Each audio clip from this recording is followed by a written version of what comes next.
Welcome to the Stay Ready Real Estate Podcast, where we stay ready so you don't have to get ready.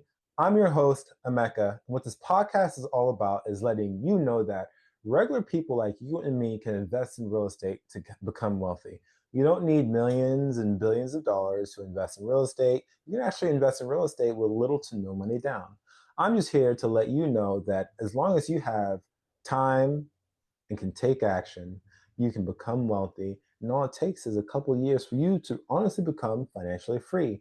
So tune in. Hope you enjoy. Welcome to the Stay Ready Real Estate Podcast. It's your host, Emeka. And today what we're going to talk about is how to underwrite deals, how to know your underwriting is good, and how to understand what is good for you. And the reason why I want to talk about this is because someone asked me today, how am I finding good deals? I can't get things to pencil out. And I've been doing all these, the rules and the rule of thumbs that the books and the podcasts tell me to do. It was a great question because quite frankly, sometimes you need to know where to start or where your floor is. And that is really going to depend on what your goals are. A lot of people come to me, talk about my podcast, talk about real estate, how I got into it, what they would do or what I would do if I were them. And it's always a tough question to answer because it's always going to depend, right? My situation at this with the things around me, with the work, my situation is going to be completely different than what someone else's is. So what I told them is, when you are underwriting for a deal, you need to understand effort and return. How much money are you going to need for how much effort? I am willing to make less money if I'm able to get a deal and put in less effort. That's where I am in my life. I have a full-time job that I love that I won't jeopardize for it. So I have to be careful of everything that I do so I don't mingle the two.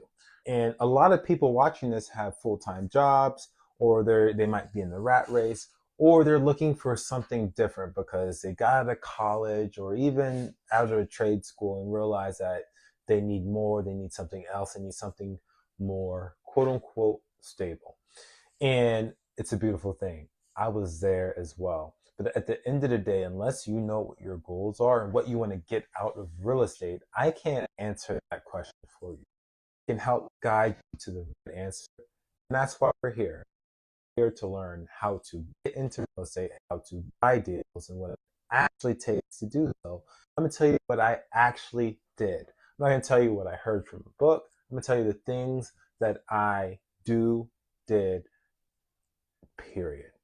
So number one, whenever I'm underwriting for a deal, I immediately go to a cash on cash return. Since I am 29 and I don't necessarily need to go for a, 20-year deal right now as we speak, I'm looking for something more shorter term that I can make some quicker cash on. Because I have a W-2, so I don't need to be active in it every single day. And the amount of hours I want to put in are very minimum.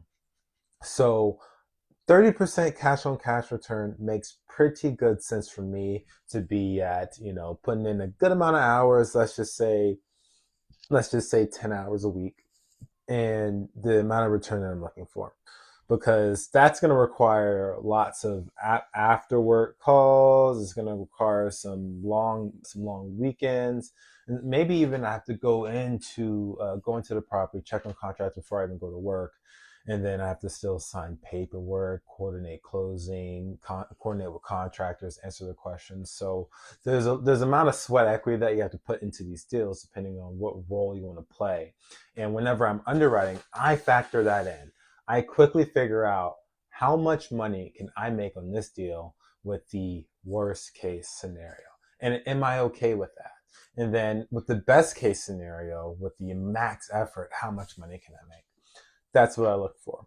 Because once you know, like me, what my contractor's cost should roughly be, then it's a lot easier and quicker to do deals.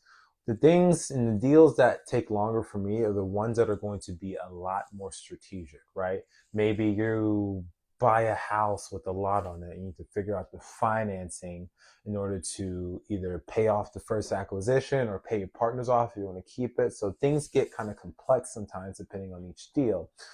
But also that's the beauty of real estate, right? Because you're gonna listen to these podcasts, you're gonna watch these videos, you're gonna read these books, you're gonna go to these meetups, you're gonna hear so many different strategies of how they got into a deal.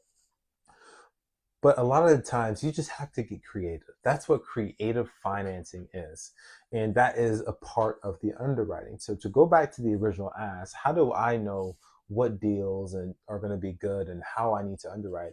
It depends on your goal. If you are a first time investor, no matter what your goal is, I would say shoot for a single. Swing for a single. Don't go for a double. Don't go for a home. Go for a single. You need to be able to experience the heartache, experience the highs, the lows, the questions that the contractor asks, and all the things that the contractor needs, and all the different things that either change the cost for the contractor, or there's so many different variables when it comes to each flip. Everything's going to be different because as soon as you open up a wall, you never know what's behind there. But once you get your feet wet, then it's time to be more aggressive. I'm able to be a lot more aggressive, a lot more risky, and understand the downfalls that might come for these crazier deals because I'm more experienced. But if you are underwriting deals, the 3 points you need to know every single time, period, point blank, no ifs, ands, or buts: the purchase price, the rehab, and what it's going to be worth. Those are the 3 things that you really need to understand. And then you can basically underwrite almost any deal. I promise you. If you know those 3 things, you can underwrite almost any deal. Because then you can just put percentages on those other items, taxes, insurance, and you can ask everyone else for those other items and those costs that get associated with it.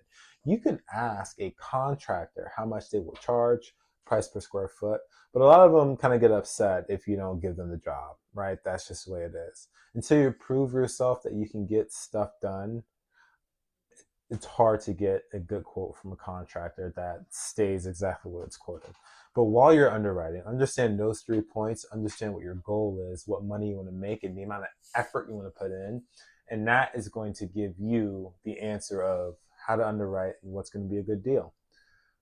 After all your expenses, after all the money you have made, how much will you have a profit at the end of the flip, at the end of the BRRRR, at the end of the multifamily deal, whether it's 4 units or 10 units, right?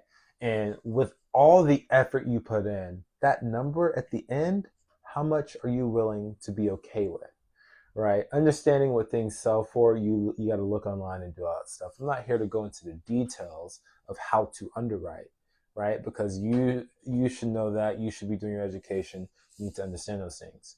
But to understand not necessarily how to underwrite, but what's going to be good for you, you need to determine how much energy you want to put into the deal and how much energy, or excuse me, how much money you're okay with making after everything is said and done versus the energy you put in. Until next week, family. See ya.